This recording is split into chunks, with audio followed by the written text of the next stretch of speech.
Hello and welcome to another edition of Extra Connections. I'm James Lott Jr. and I'm here to help you connect you with people, places, things, and ideas. And this person's a thing. Just kidding. No, he's a person. God bless America. He's Yes, a person. He's an idea. I'm an idea. Idea. I like that. I like that. I He's like an being an idea. idea. He's an idea. So he is a DJ, an MC, a producer, a hmm host.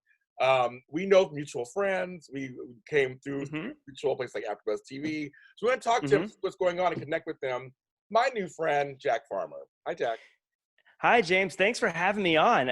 You are one of people throw around the term an OG of a place, but you are a true OG of AfterBuzz TV. So it's an honor to get to sit and chat with you. Thank you, sir. Yes, I have slid into my role as elder statesman. I've taken that role now. Sure.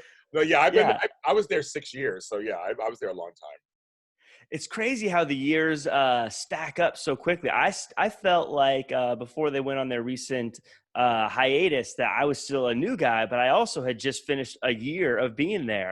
Wow. So it's weird how quickly you become the person that's been there for a long time. I mean, to you, I guess 1 year isn't that long, but I was finding I was the elder statesman on many shows. So it's funny how quickly you go from being the rookie to being the person that's been there forever.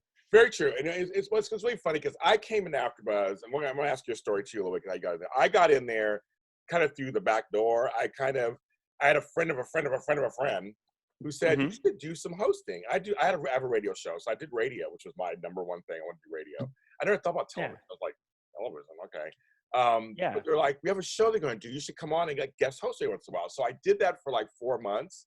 Once a month, I come in and like guest host the show. And they're like, Jay, you probably should join AfterBuzz and like go through the process.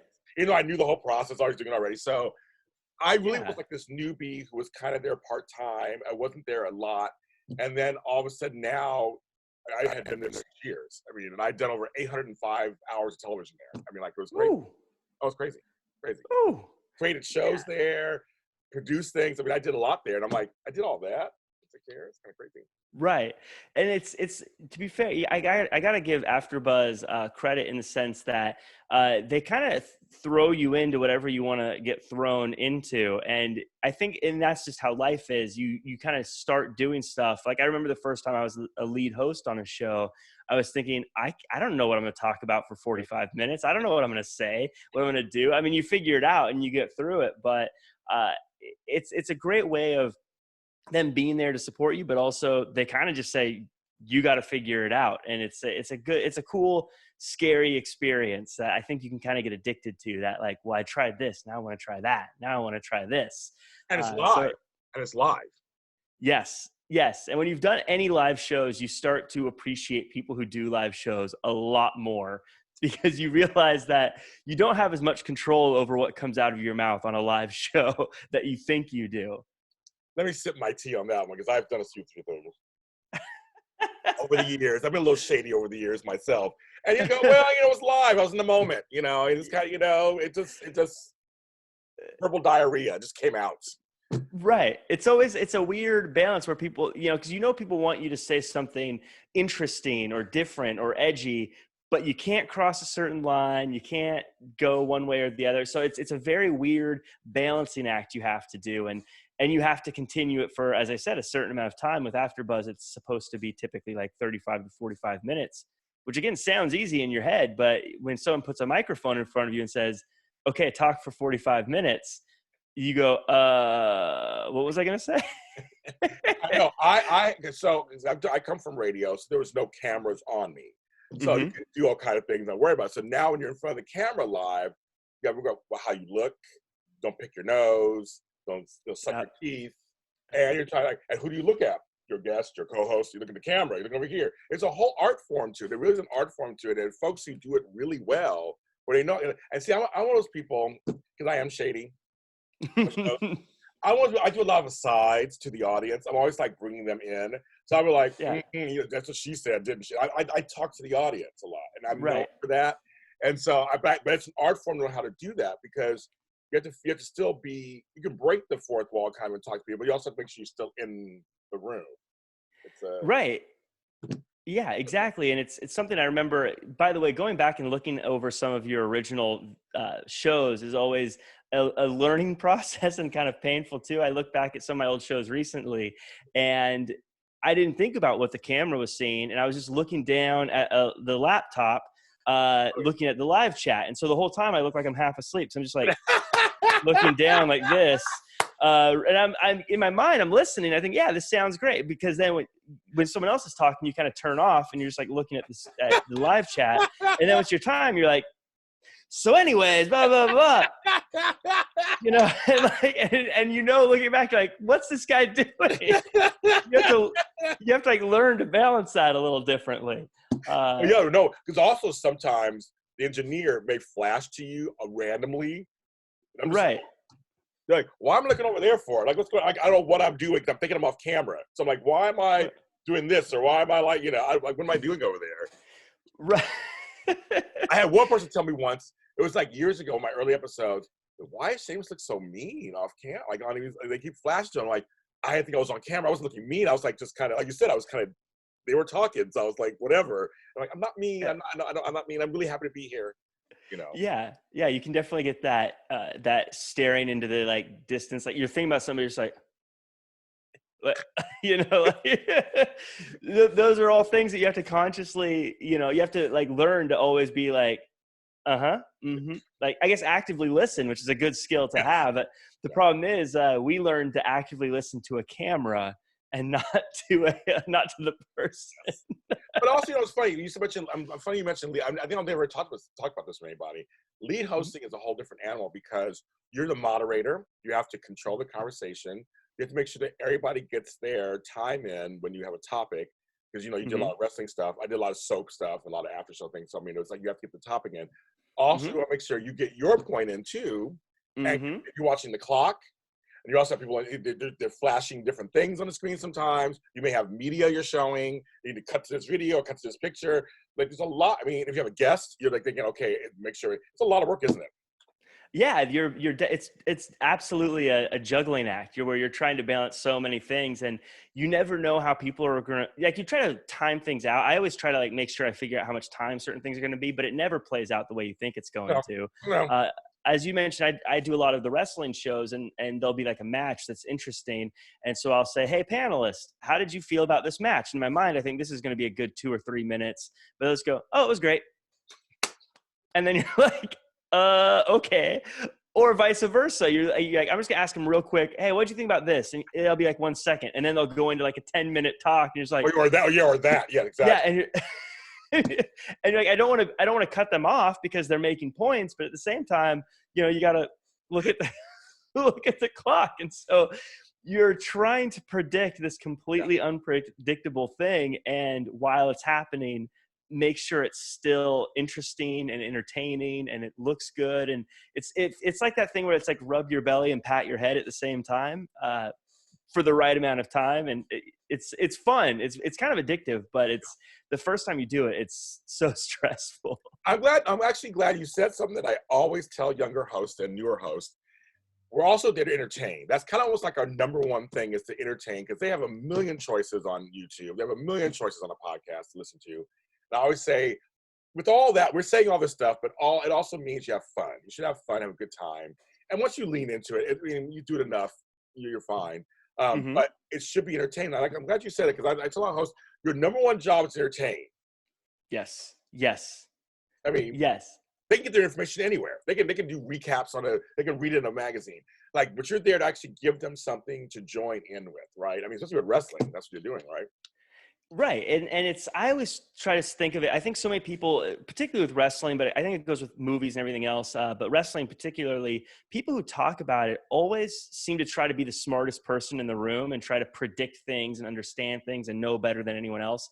On my end, I always want to be a fan first and foremost. And between us, I feel like the most entertaining things that I do is when I'm absolutely wrong about something. When I lean into it and I'm like, this is what should happen. This is the way it should be. And then I'm totally wrong. I'm like, yeah, I was wrong about that one. I love it. I think, and so that's why I started a bit kind of leaning into that, where wrestling, they have these matches and there'll be tournaments and things. And I try to predict the tournament. And anytime I'm wrong, I'm like, well, there's an asterisk there. I'm still perfect. Everything's right.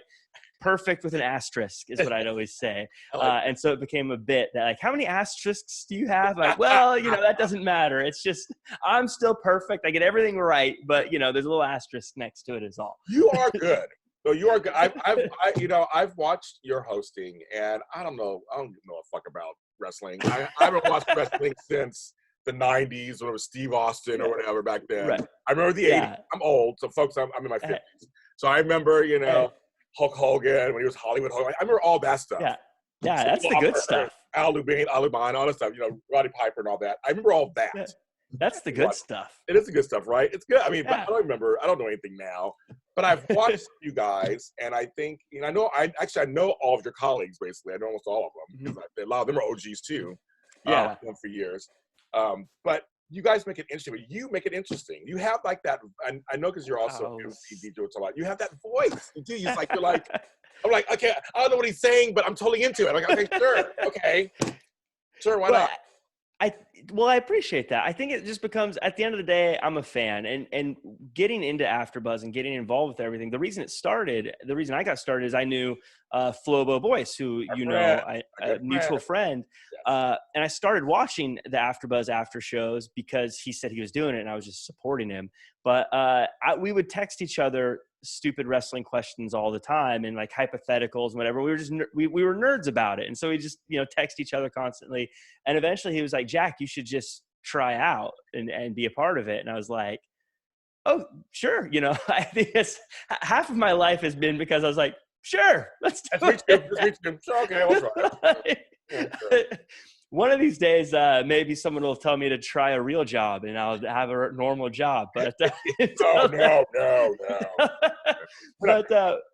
But it's very. I was like, yeah, sure, I'll try it. And at the end of the day, I'm still just a nerdy fan about lots of things, but wrestling happens to be one of them, and that seems to be the one that's been taken off. And so I love it.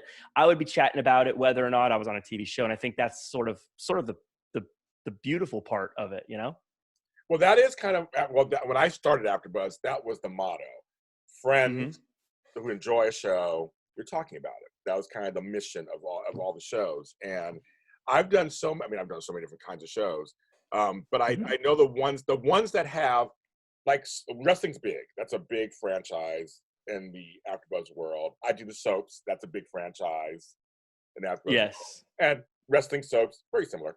They are. They're basically the same thing. Very similar. Yeah. But we have to remember lots of, like you said, you have lots of matches or lots of things going. But we have to remember lots of storylines. You have to remember storylines too. Like there's some similarities between the two. So I think you have to be a fan because then you retain the information. Or else you'll be lost. And fans of those mediums will see right through it if you're faking. Yeah. They know if you actually know what you're talking about, or if you just Googled something 5 minutes beforehand, or if you don't really know, they'll see right through it. And I like that you compared the two. I mean, I know people kind of randomly will throw out wrestling is a different type of soap opera, but it actually is very, very similar in the sense that you kind of have a set number of people that have to interact and have conflict, and you're kind of moving them around in different places so you keep it fresh. But at the same time, I always say wrestling and soap operas and comic books are the same, have an interesting storytelling situation in that they don't get to end. I always say it's very easy to have like a movie where you have a beginning, a middle, and an end. But with soap operas and wrestling and comic books, they always have, but what happens next? You have this in soap operas, you have this couple, they get together. Oh, yay, we all cheer. They're finally together. But what happens next? Okay, now they have to break up. Okay, but then what happens?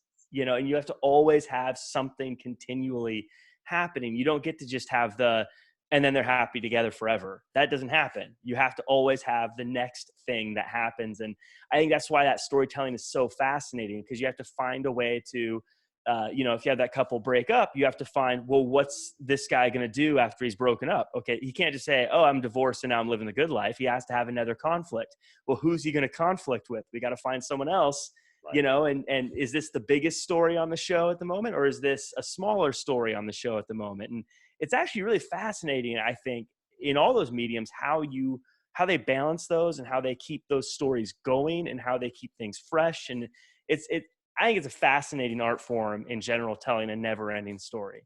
I agree. And wrestling, and you correct me if I'm wrong, wrestling is a big streamlined business, isn't it? Mm-hmm. Yeah, that's where I always say there's different types of wrestling fans. There's like the fans that like individual wrestlers and want to see them win, and then there's fans that like different things. But there's what I call fans of the business of wrestling, which is how they make money, how they get ratings, how they do things. And especially companies like the WWE have things so worked out and so streamlined and so perfect, even down to this thing that I found out a few years ago that I always find interesting is they have these things called tag team matches where they have one guy on the outside and they tag in the next person, they switch spots. The quote unquote good guys are always on the same side and the bad guys are always on the other side, on a different side. And it's always the same setup so that the good guys are facing the camera, because we want to see the face of the good guy, but we don't care to see the face of the bad guy. So we want to see the guy on the outside who's the good guy that's like, oh, come on, buddy, you can do this. I'm cheering for you. And like the way they've figured that kind of stuff out from a production standpoint, and those things that you don't even think, you don't even know that they're actually, you know, working you on is fascinating to me. I love hearing that kind of stuff and the things they figured out. And I like that with all kind of storytelling, though. I think it's always fun to hear those little details like, oh, I didn't know that. Mm-hmm. I know there was this, I interviewed a soap friend of mine, and he told me that they actually have cut scenes. Never do that from soaps. Because they're very tight schedule. They film for an hour and all that stuff. But he actually, we had some scenes that were cut for time. I thought that was very interesting. They do goes, oh yeah, they all the time they have to see. They usually put up in blooper reels or they put them in extended things. But I know in movies they do that. I know that I never knew that in soaps either. So I learned that the other day too. It's like they cut that scene because it just didn't work out. So it's somewhere in the ether. Somewhere. Wow, I didn't know that either. That is fascinating. And the soap opera schedule has got to be just brutal because you've got to have an hour of content. They're mostly an hour. Most of them are an hour. For one. Bold and Beautiful is half hour, but the rest are an hour. Yeah, and so you got to have one every single weekday forever, for constantly. So you got to have 5 hours of new content every single week. That is a brutal schedule that I don't think soap opera actors get enough credit for, because you got to learn a whole new script. You got to act it out. You got to be ready for it. It's nonstop. That's a tough job, especially like you said, the editing and everything. Yeah, because most soaps. So for you people who don't know about soaps, they typically tape 8 episodes a week. Yeah, they're always crazy. So there's always, and the sets are small, and they're at Television City, Prospect Studios. They're really small, and there's a crew. The crew is what I'm always like, and I mean all these shows, rather the crew behind the scenes, changing the sets, doing this over here, hair and makeup, wardrobe, like they're all part of it. And then, like you said, editing, music, directing. I mean, it's all crazy, and they're just moving parts all the time. And one of my friends said she learns up to 63 pages of dialogue a day. Oh, jeez. I'm a small time actor myself. I got 3 pages one day. I was like, how am I going to learn 3 pages? James, I'm telling you, I tried to memorize an intro line for an after show once, and I was getting tripped up all over myself trying to remember it. Just a little intro, like, because, you know, they used to have like the cold opens. Yes, yes, I remember those. I kind of miss those, but yeah, I remember those. Yeah, I liked those. I wish they liked them. I don't ask questions. I'm a good soldier. You tell me to do it, I'll do it however you need me to do it. But I had one like planned I was going to say, and I was just like going over and over and over in my head. And it was like one sentence. And I was like, don't mess it up. Do you remember what it is? Do you remember what it was? Yeah, as we get to the tippity top of the tag team title tournament by trimming the teams down to 2. So I wanted to try to get the alliteration in. It was a tag team title tournament, and I was like, let's say that 5 times fast. Jeez. Yeah, so I got it down now because I went over it in my head 100 times. But I try to think about, like with soap operas too, like they probably don't have time to do a whole bunch of takes. It's not like they can do take 27. They're like, hey, we got we got to use this and move on. We don't get to redo this 100 times because we've got to have this ready by tomorrow, or I'm sure they're a few weeks in advance, but they are. still, it's Yeah. absolutely impressive. I don't think people give them enough credit for the work they do on those shows. Glad you said that. I agree. My mom was a huge All My Children fan, so I did. I'll be honest, I didn't watch it like a whole lot like that, but I did see it quite a bit growing up. And I know it. I know it quite a bit. I'm trying to remember her name. She's like the queen of. Lucci, Erica Kane. Yeah, yes, that's who it was. Well, Erica Kane, that's what it was. Her real name and her character name was getting confused in my head, and I was like, that's not right. It's not Erica Lucci. It's not Erica Lucci. Oh my god. It's like that can't be it. But so yeah, I know all about them. That was my watching. My mom would watch it, and then so I would, when your mom watches something, you see it as well. Yes, that's right. It's funny. I used to love it. I used to love the cold opens because I make them fun. And so in soaps and stuff, I would do the 3 rule. So I would say like 2 serious things and a comedy thing, and then one thing that doesn't like the other. And I'll be like, drama, kidnappings, and that turkey sandwich. General Hospital is coming up next. Now, yes. Like that. And they're like, oh, they loved it. They love people ate it with a spoon. They loved it all the time. They loved it. I'm like, or because this leads into, you and I have last names that lend themselves to all kinds of stuff. Many of my shows, our friend Flobito hates my pun, but I don't care. And if you're watching this, Flobito, which I'm sure you are, you know how I feel about that. He's not a pun fan. He's unpunny. No, he's not funny at all. Like, come on. My name's Lott. Hello. It lends us stuff. Yes. Farmer. Come on. Yes. Yeah, I always said if I was to be a pro wrestler, my character's already decided for me. I'm going to wear overalls and have a cow with me or something. I have no chance of being anything else. I'm going to be a farmer. That's my So I'm going to ask you a dumb question just because I can. Sure. Any farmers in your family? No actual farmers. No, none at all. I don't. I would, if you needed me to help out on a farm, you would be in big trouble because I have no idea what I'm doing. I can't grow weeds. I don't know how to. Dang it. Jack Farmer is not good farms. There we go. No farming. No farming. That's so funny. I know. But yeah, our last names that's always so crazy. Okay, so wait a minute. So you are, well, I know right now it's COVID and stuff, but you are a DJ MC. I see your videos out there, and do you have any idea what you think might even happen? People are still getting married and stuff, but do you think what you might think might happen? I know it's kind of in the middle of something, but what do you think?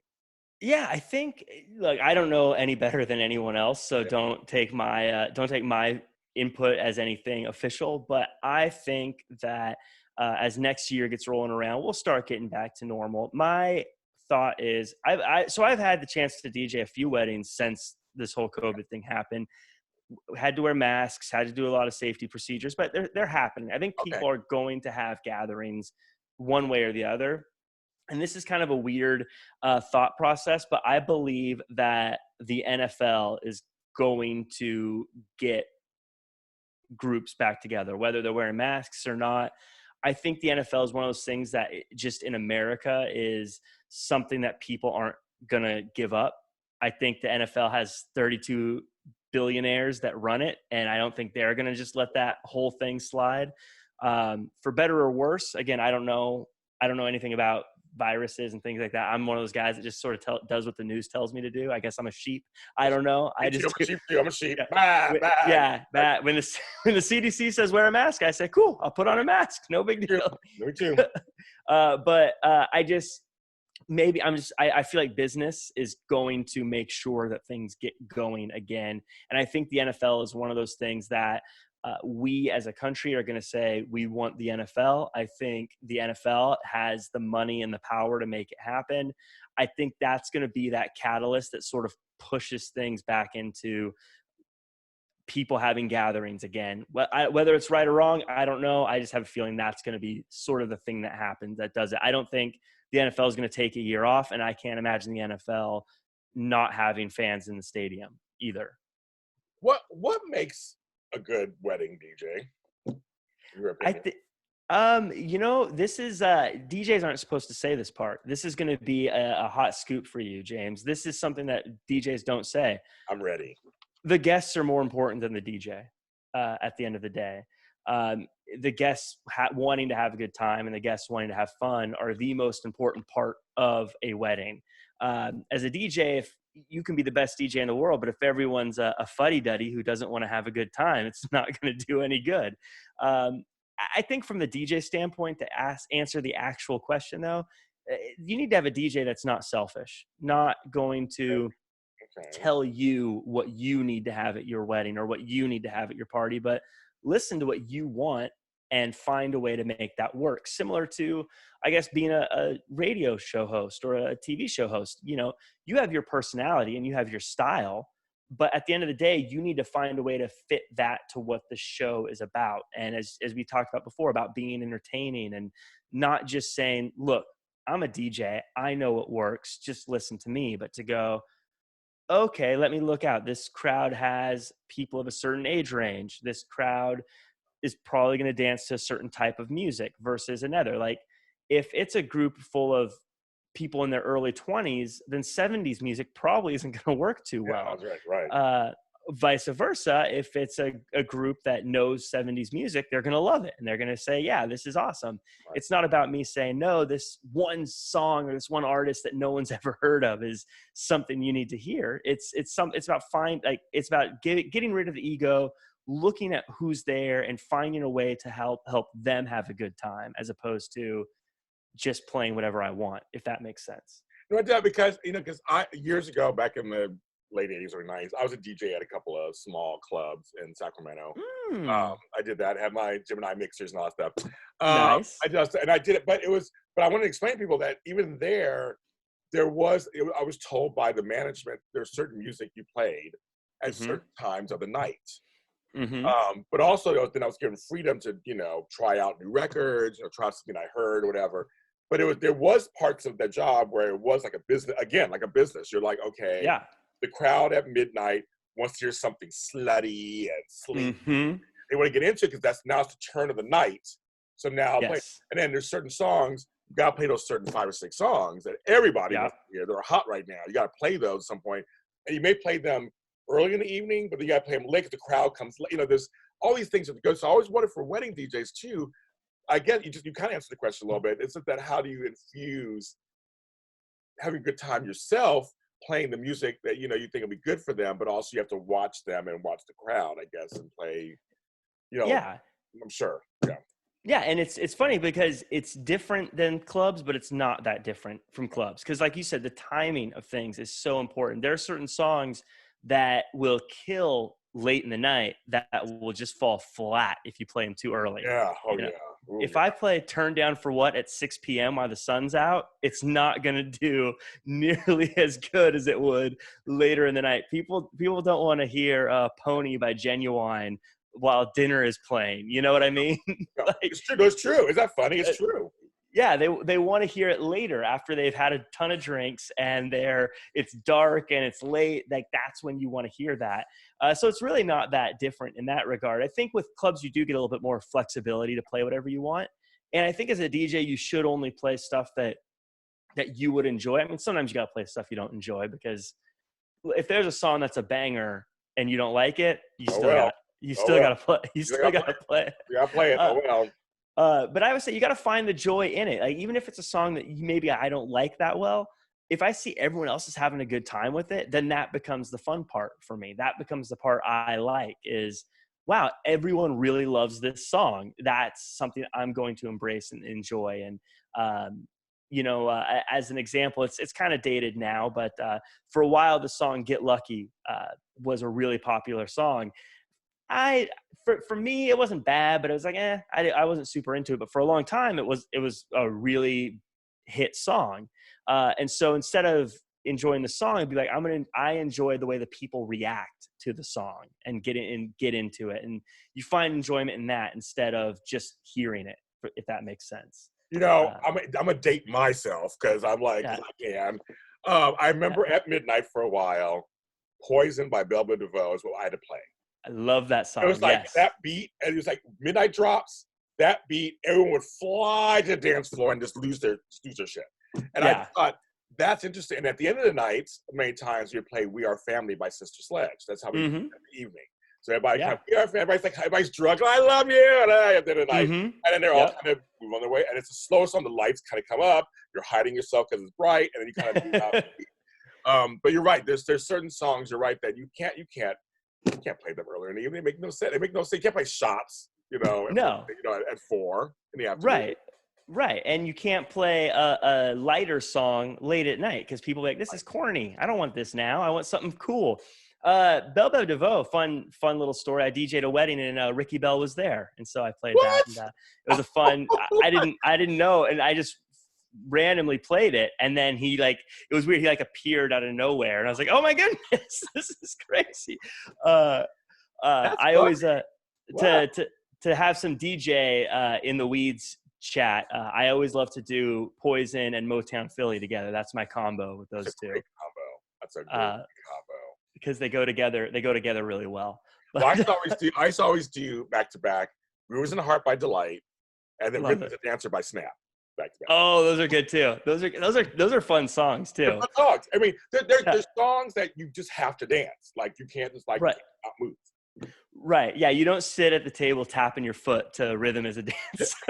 Let me ask you a question. I don't think I've ever asked this question of another DJ. Yeah. Because you've played all kinds of music, 70s, I'm sure you played 60s, 70s, 80s, whatever. Yeah. Has that informed your own musical taste personally? A lot. It's my musical taste now as a DJ is completely different than growing up. So growing up, I grew up in the Pacific Northwest, so I had a lot of alternative rock music that was kind of yeah, exactly. Yeah, I was absolutely into it. Yeah, I loved it. I wore flannels all the time. I had long hair. I was totally different than who I am today. I love it.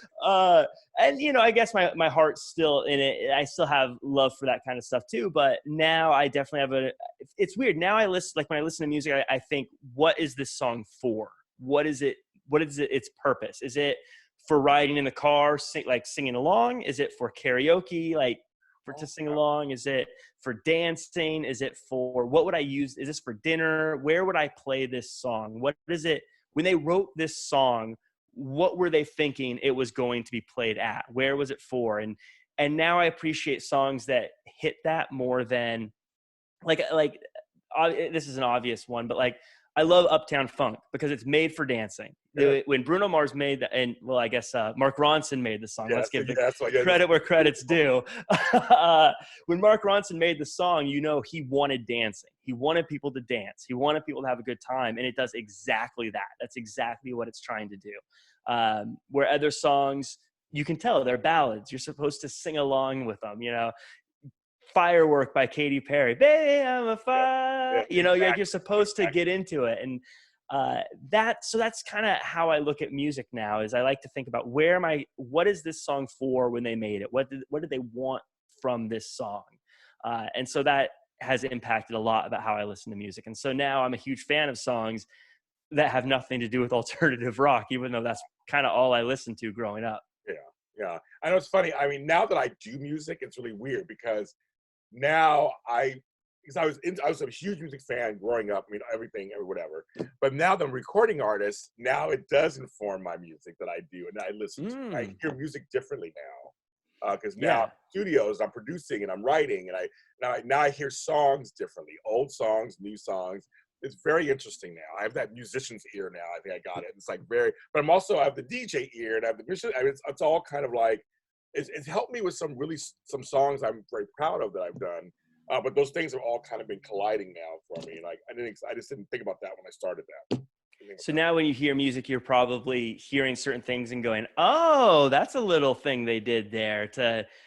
Something I've been noticing more and more is how songs are sort of playing into Spotify and how Spotify works. And Spotify, from what I understand, and I've never released on Spotify, but you have to listen to for a certain amount of time before it counts as a play. And so you can hear so many songs that start off kind of only teasing you with what the song is until it gets to a certain point, and then starts the actual song, and you can tell they're trying to get you to listen for a certain period of time.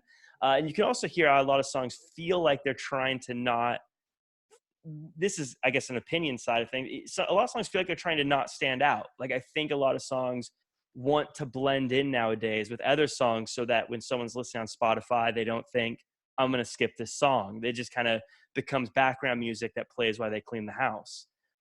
Yes, no, I agree with that. That's very true, because Spotify is so funny, because it's one of the greatest things that's like been, I wish I thought of it myself. Yeah. I mean, it literally took iTunes and like Pandora to another level. Like it combined that to another level. So you pay a subscription, and then you hear all these songs, but it's like, yeah, I mean, everything's being catered to playlists. Now mixtapes are now big on Spotify. That's an old school thing. I actually have tapes when I was doing it. But I like that they took kind of the old school way and brought it to new technology, and they said, okay, here it is. We're going to present these things to you. You want to be able to turn it on and leave it on for whatever length of time you want to, and everything blends together. And even I have a radio channel, I guess, on there somewhere. I was like, oh, I'll check Lott Jr. channel. And I saw the songs they picked. I was like, oh, they're smart. They do kind of fit some of the songs that I've released, and that it does match my beat to that. So like, it's brilliant. It's genius. It's genius. It's absolutely great. I mean, I don't know from the artist standpoint, but it's definitely an interesting, as a DJ, what's made it interesting, and I've seen over just the past few years, is how in the past, radio used to dictate what was popular. And we as a society always had a handful of songs every given moment that were popular at that moment. At the end of the year, you'd always have a handful of songs that were the big memorable songs that define that year. But over the past few years, I've noticed that because you kind of create your own music on Spotify now, and what you think is big and what you think is popular, it's becoming harder to say, this is the song of the summer, and this is the song of 2019, and this is the song of these moments. It's not as clear as it was before. I agree. Like I said, a few years ago, it was like, I Got a Feeling was definitely the song of the year. Uptown Funk, definitely the song of the year. Despacito, definitely the song of the year. But you look back at like 2019 and you're like, what was the song of the year of 2019, 2018? What's the song of right now? It's becoming harder to peg. And you'll still have songs that are big, but those like bangers that are like, yeah, this is it. Where everyone is listening to, like it's every car is playing it. Yeah, there's fewer We Are Families that are happening. You're right. Well, what's funny also is that TikTok now is dictating which songs, because you go on TikTok and it's the same 7 songs and everybody's videos.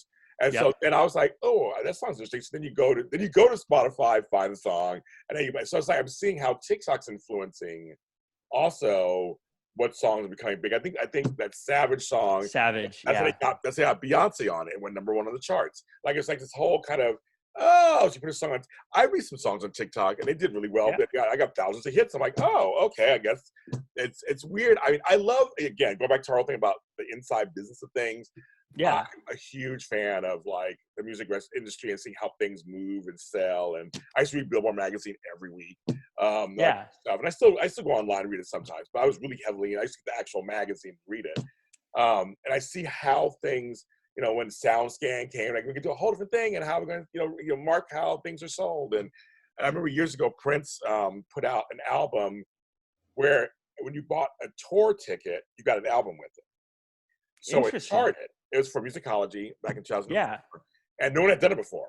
And so you got the album when you bought the ticket. So you walk in, I went to the concert, you walk in, they hand you a CD, and you go to the concert.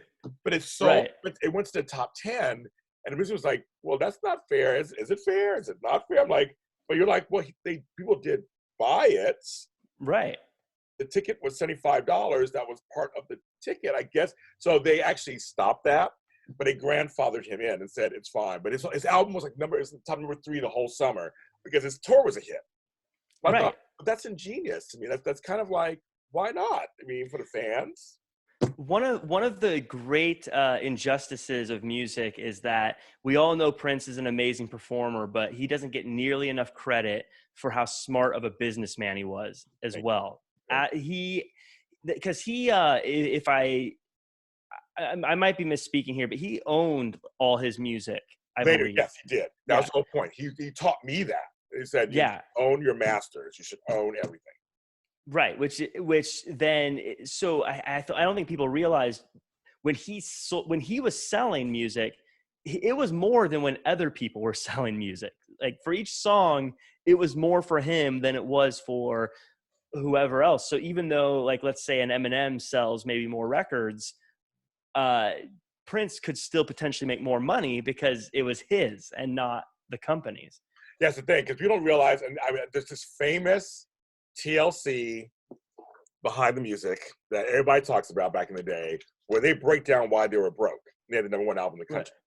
And he really tells people, you guys go on YouTube, folks, it's there, but they break down what he's talking about. It's like even for me. So like me and Flo did a song together. So now it was a banger. I liked it. Alone in the Club? Yes. No, that's his song that sounds like mine. Everybody says sound like mine. Oh. We did a song called Music Is My Life before that.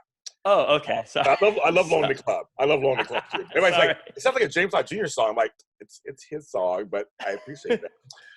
But I love it. But no, but the point is that if you're the songwriter, producer, musician on it, everything, you get a percentage of the money. All the pennies go to you. If you have somebody else owning the masters of it, they get the big chunk of it. They get the royalty, they get the rights, they get all that money goes. So if you sell the song for $1.29, they're getting $1, you're getting 29 cents. But the more you own it, then you get the dollar and they get 29 cents. That's kind of the best way to kind of to flip it. And so what you're saying is so true. It's like you have to own your own stuff. Prince was very much like, I want to release music how I want to release music. I want to work with who I want to work with. And he did. He changed different distribution deals. He worked with this group for all. He did some stuff through Target at one point. Like he worked it out.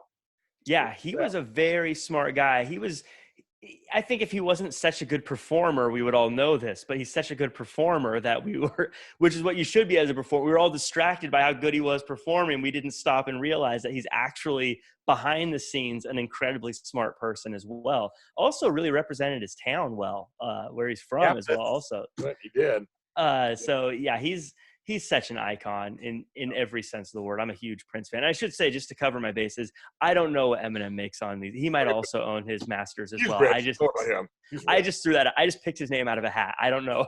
So if there's someone Googling, I'm not saying that for sure. I just picked his name out of a hat. I'm sorry, Eminem. Don't make a mean rap about me. No, it's funny. It's so. He's so talented himself, and he's smart, and he's fine. He got plenty of money. He don't care about us. Right? Yeah. About Jack Farmer, James Lott Jr. You don't care about them. I would actually be pretty flattered if you made a mean rap about me. Me too. I would love that. He's still putting out good music, folks. So okay, I want to ask you. So what all did you do at AfterBuzz? And I'm not on hiatus right now, but what all shows? I'm trying to figure out what you all did. What you did over there.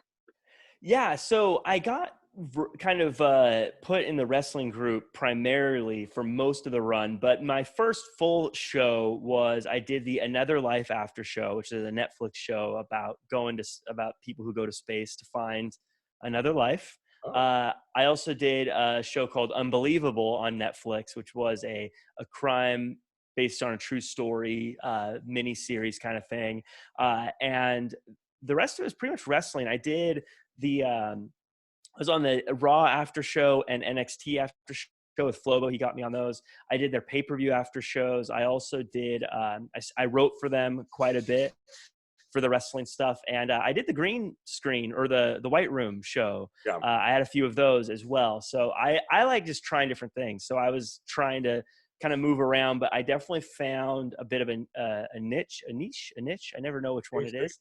I can say both, I think. Yeah. So I just kind of found that as sort of, I was hitting my stride there. And so I was having fun with it. So I did a lot there.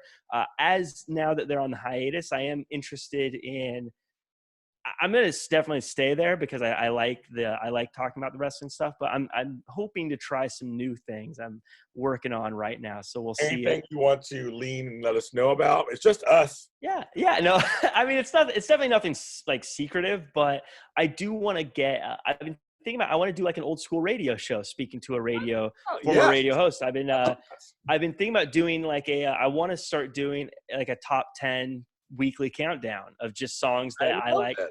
I was actually gonna be like a top 5 countdown of current songs, and then 5 songs that were just songs I liked that week that had maybe old, new, whatever. So it could be, top 5 right now, but then mixed in with like throwing in the like a September Earth, Wind and Fire, because that's a jam. I love it, It is. or and whatever, and mixing it in, and then chatting a little bit like an old school radio station. Cause I like radio.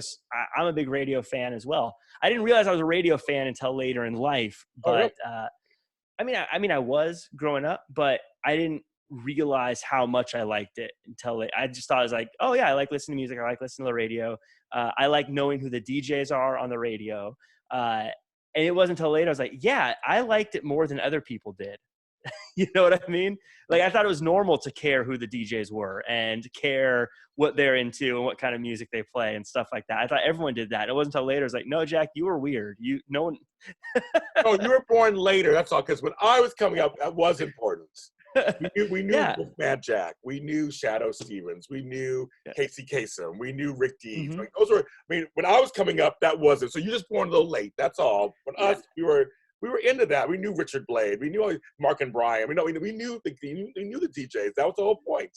Yeah, and I mean, even recently on, I believe, Amp Radio, they have a DJ named Harms, who I was so excited to hear come down here a few years ago, because he used to be on a station I listened to years ago up in Seattle. So I was like, oh my gosh, Harms! I remember him, and he was someone I followed because he was what they called a modulator, which was like their street team for the radio station. Like it was like they just go to places, and then he like got a shot on like a bad time slot, and then worked his way up at the radio station. I was like, oh, he's doing good. And then I moved down here, forgot about that, and then I heard his voice on the radio. I was like, oh man, that's cool, he's here. That's and so that's one of those things I didn't realize, that a lot of people don't do that, but I was always like, yeah, this guy's doing good, and this DJ. And so that's why I say I didn't realize until later that I was a bigger fan than I thought I was. So I want to.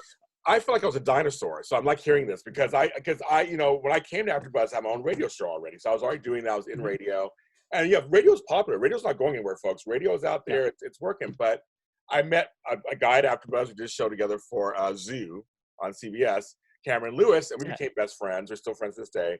And he's the producer of The Woody Show, which is the #1 show. Oh, very cool. Here in LA.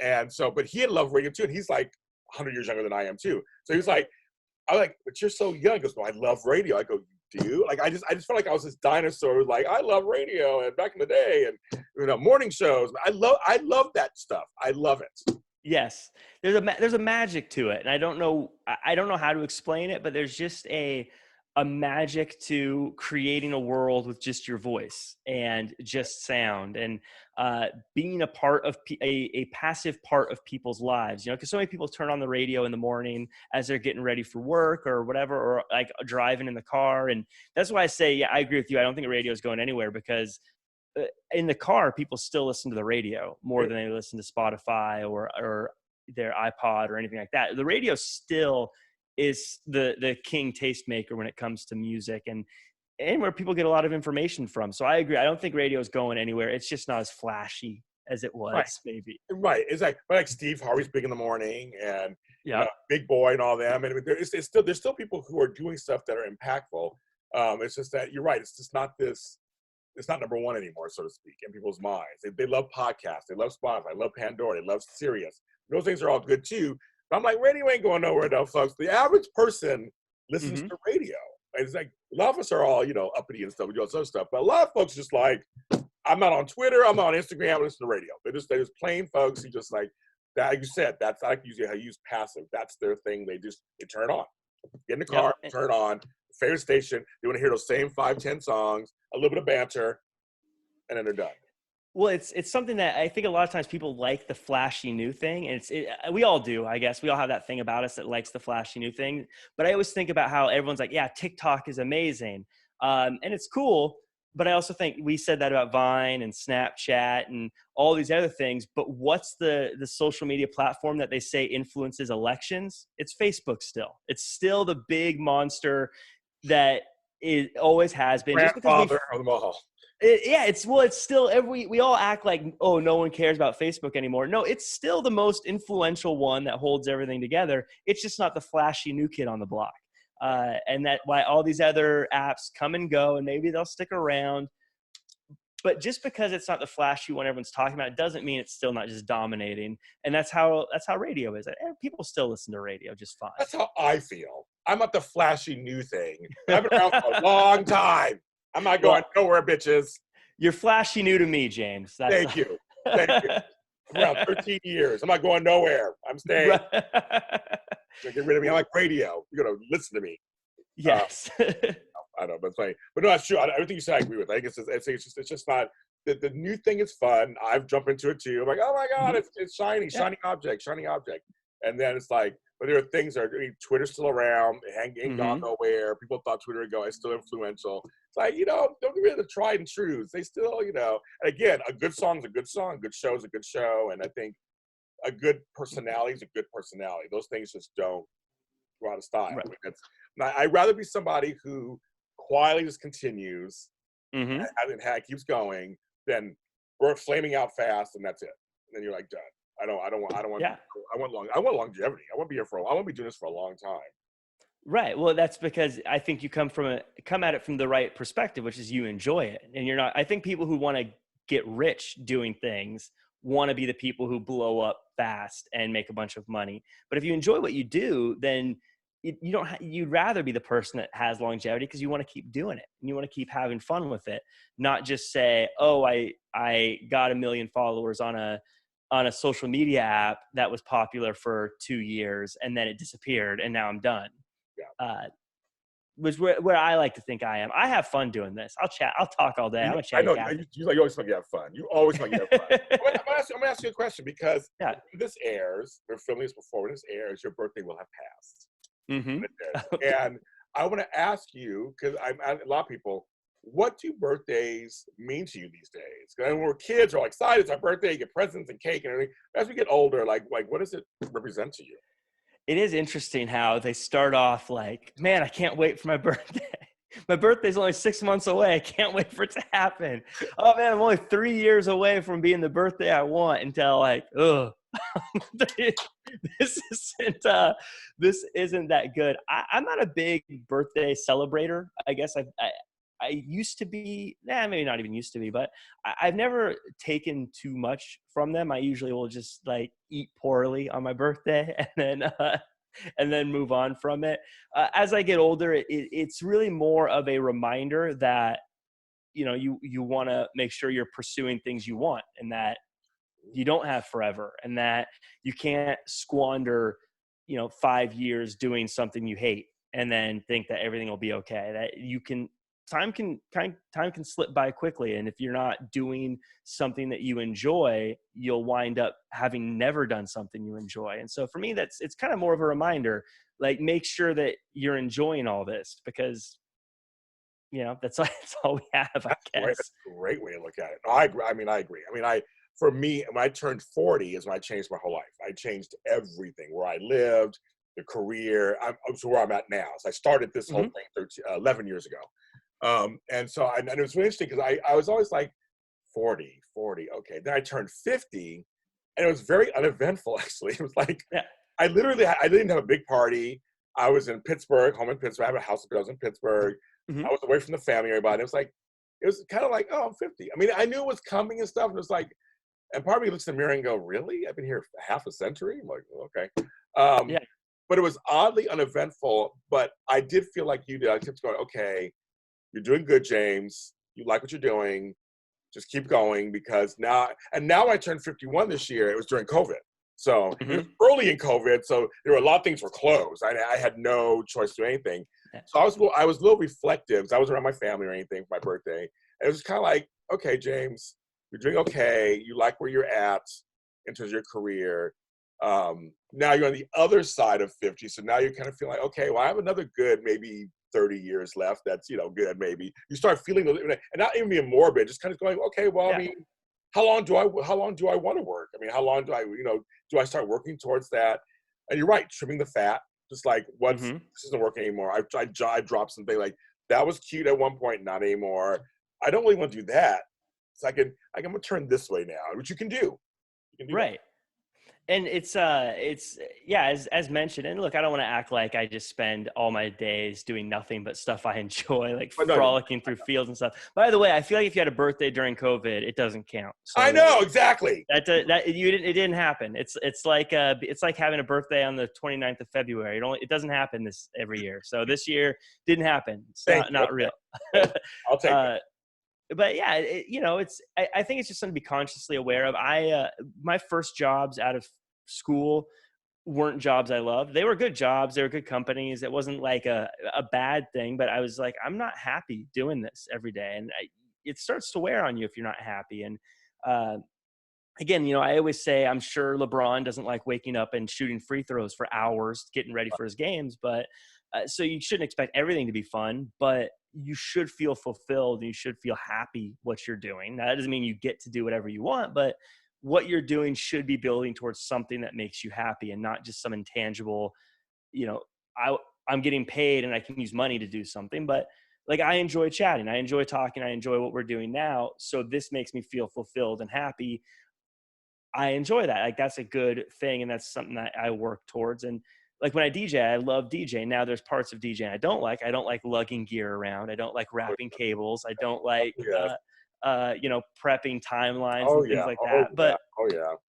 But it all pays off in the end, And so it's like, it's getting me to something I tangibly like, as opposed to just money. Something my mom used to always say, and she still to this day, whenever a birthday rolls around or Christmas rolls around, she's always like, what do you want for your birthday? And of course we always say, money, just give me money. And she always says, what would you buy with the money? And so I always think that kind of the same thing with how you spend your days. Like, if you're spending your days getting money, what would you use the money for? And you should just do that instead of going for the money. I like that. Because the money will be there one way, Yeah. I like that analogy. I like that. That's true. Yeah. I know. Yeah, no, it's everything's not roses. The job I had before I did all this, I was a farm and ag specialist. Speaking of farm. Oh, hey. I can't work on a farm. So this is kind of bring it full circle. I can't work on a farm. You're more of a farmer than I am. I know. I thought I go, wow, I can turn this, I can make this full circle. I actually can work in farms. So. That's the professional in you. That's the experience, bringing it back. I know, but I love it. I can talk to you forever. You're just wonderful, and I just wish you more success, because you have something. So I want you to thank you doing it. I will continue to support you. Just you have something there, so I just keep doing it. Keep doing it.